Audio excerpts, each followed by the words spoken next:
빈 의자가 주는 위로, 고독을 재정의하다. 집안의 가구 중에서 유독 눈길을 끄는 것이 있습니다. 창가에 놓인 낡은 목재 의자 하나입니다. 한때는 손님들이 찾아오면 모자란 자리를 채우기 위해 바삐 불려다녔고, 아이들이 어릴 때는 옷가지들이 산더미처럼 쌓여 정작 제 모습을 드러낼 틈이 없던 의자였습니다. 하지만 이제 그 의자는 온종일 비어 있습니다. 누군가는 거실 한복판에 덩그러니 놓인 빈 의자를 보며 쓸쓸하다고 말할지 모릅니다. 누가 좀 앉아 있어야 집안에 생기가 돌지라며 혀를 찰지도 모르겠습니다. 그러나 내게 그 빈 의자는 더 이상 결핍이나 부재의 상징이 아닙니다. 그것은 언제든 내가 돌아와 쉴 수 있는 허락된 여백이며 세상의 소란으로부터 나를 보호해주는 작은 요새와 같습니다. 우리는 평생 빈 의자를 채우기 위해 분투하며 살아왔습니다. 내 곁에 빈자리에 누군가를 앉히기 위해 애썼고, 내가 앉을 자리를 확보하기 위해 타인과 경쟁했습니다. 사회라는 거대한 강당에서 내 이름이 적힌 의자가 사라질까봐 전전긍긍하며 누군가와 함께 있지 않으면 내가 세상에서 지워질 것 같은 공포를 느꼈습니다. 그때 우리에게 혼자라는 것은 곧 외톨이가 되는 것과 다름없었습니다. 하지만 인생의 긴 복도를 지나 이 빈 의자 앞에 앉아보니 알게 됩니다. 외로움과 고독은 전혀 다른 결을 가진 감정이라는 것을 말입니다. 외로움은 빈 의자를 바라보며 왜 아무도 내 곁에 없는가라고 한탄하는 마음입니다. 그것은 타인에게서 나의 가치를 확인받으려 할 때 생기는 굶주림입니다. 반면 고독은 스스로 빈 의자에 앉아 이제야 온전히 나를 만나는구나라고 안도하는 상태입니다. 외로움이 타인의 부재라면 고독은 나 자신의 현존입니다. 나이가 들어 관계의 밀도가 헐거워지는 것은 사실 우리 영혼이 숨을 쉴 수 있는 공간이 넓어지는 과정이기도 합니다. 젊은 시절에 우리는 너무 많은 사람에게 둘러싸여 정작 자기 자신이 무슨 생각을 하는지, 무엇을 원하는지 알지 못한 채 떠밀려 살았습니다. 타인의 감정을 살피느라 내 마음이 멍드는 줄 몰랐고, 남의 기준에 맞추느라 내 영혼의 치수는 재본 적도 없었습니다. 이제 빈 의자가 우리에게 건네는 위로는 명확합니다.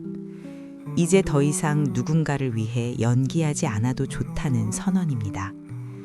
고독해진다는 것은 비로소 타인의 시선이라는 감옥에서 출소하는 일입니다. 누가 나를 어떻게 평가할지, 내가 사회적으로 얼마나 쓸모 있는 사람인지 증명해야 하는 고단한 숙제로부터 노연하는 것입니다. 비어있는 의자에 가만히 앉아 있으면 비로소 내면의 소리들이 들려오기 시작합니다.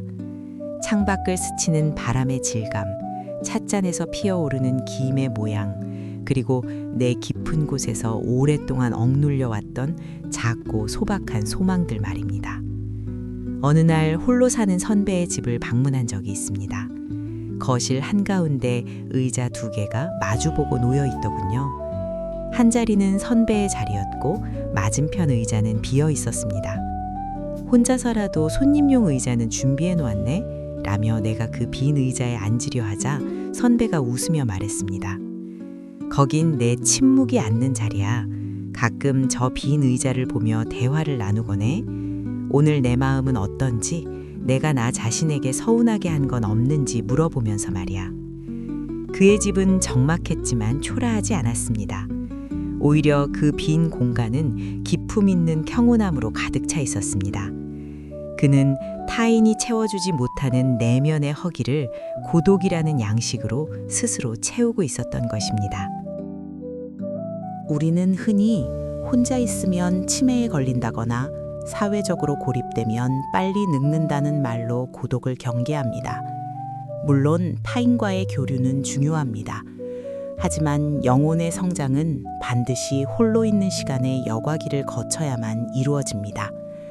왁자지껄한 모임 속에서 얻는 즐거움이 설탕과 같다면 고독 속에서 건져 올린 성찰은 소금과 같습니다. 설탕은 입을 즐겁게 하지만 소금은 삶의 형태를 유지하고 부패를 막아줍니다. 빈 의자를 두려워하지 마십시오. 그 의자는 당신을 거부하는 것이 아니라 당신을 기다리고 있는 것입니다. 세상이 준 직함과 명예, 아버지나 어머니라는 역할, 누군가의 친구라는 수식어를 다 벗어던진 날 것의 당신을 환대하기 위해 준비된 자리입니다. 그곳에 앉아 아무것도 하지 않아도 좋습니다. 생산적인 일을 해야 한다는 강박도, 멋진 취미를 가져야 한다는 압박도 내려놓으십시오. 그저 숨을 들이마시고 내쉬며 당신이라는 존재가 이 우주에 엄연히 살아있음을 느끼는 것만으로도 충분합니다. 때로는 누군가를 그리워하며 눈물 한 방울 흘려도 괜찮습니다. 그 눈물은 고통의 찌꺼기가 아니라 당신의 마음이 여전히 부드럽게 살아있다는 증거니까요. 그렇게 고독을 친구 삼아 지내다 보면 어느덧 당신은 깨닫게 될 것입니다. 혼자 있는 시간은 나를 갉아먹는 시간이 아니라 나를 단단하게 빚어가는 시간이라는 사실을 말입니다. 빈 의자는 비어있기에 아름답습니다. 무엇이든 담을 수 있고 언제든 쉴 수 있기 때문입니다. 당신의 인생 후반전이 이 빈 의자처럼 넉넉하고 평온하기를 바랍니다. 타인이 채워주길 기다리는 빈자리가 아니라 당신 자신이 기꺼이 머물고 싶은 안식처가 되기를 소망합니다. 고독의 맛을 아는 사람은 쉽게 흔들리지 않습니다.